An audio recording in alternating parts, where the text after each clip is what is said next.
với cho tụi con đi học thôi, cho lên ban về tôi. Dạ vâng. Dạ. Đây khoan, đợi chú cho đi. Dừng xe thôi. Thế bác đưa đồ đây. Cho con đi.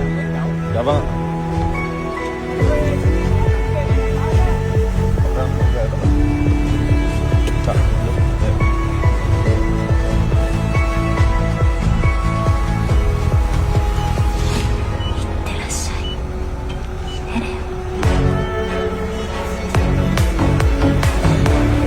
Thu là đừng lùi nữa nghe chưa? Dạ. Dừng nó con. Quay thu là đừng lùi nữa nè. Vâng. Rồi cảm ơn cháu. Vâng. Ba luôn đúng không? Ba luôn á. Cảm ơn mày chú mày. Dạ vâng.